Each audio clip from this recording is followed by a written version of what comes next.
Hello everyone, রোশনাই ধারাবাহিকের আজকের পর্বে দেখতে পারবেন রাজা আর জাহ্নবী তার বন্ধুর বাড়ি থেকে খাওয়া দাওয়া করে ঠিক সময় মতো বাড়ি ফিরে চলে আসে।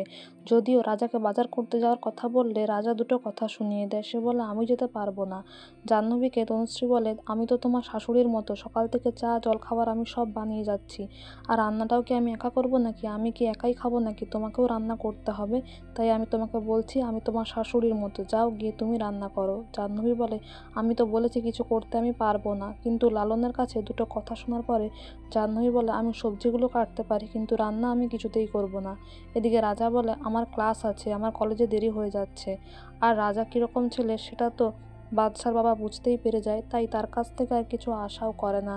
যদিও রাজা বলে যে পাড়ার লোকেরা আমাকে ভালো চোখে দেখে না, তাই আমি যেতেও পারবো না। তখন ছোটু বলে, ছেড়ে দাও লালন, আমি যাচ্ছি মেজদার সাথে। কোনোদিন তো সে বাজার করেনি, আমি তাকে সবটা না হয় দেখিয়ে দেবো, একটু বুঝিয়ে দেবো, ব্যাগটা আমি বয়ে দেবো, তারপর চলে যায়। আরণ্যক বলে, যা করার করো, কিন্তু খাবারটা তাড়াতাড়ি তৈরি করো।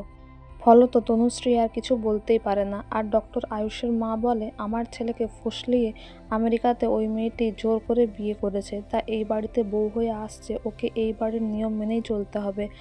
তাছাড়া আয়ুষের শ্বশুরবাড়ির লোকেরাই বা কেমন, বিয়ের পরে একবারও সেই মেয়েটির বাপের বাড়ি থেকে যোগাযোগ করলো না। আর আমার ছেলেও সেই বিদেশেই রয়ে গেল, এখানে এসে একটু ডাক্তারি করলে 5টা মানুষের ভালো হতো, সেটা তো সে করলো না। আমিও দেখব সেই মেয়েটি কেমন, আমার কথা মেনেই চলতে হবে, মাথা নিচু করে চলতে হবে।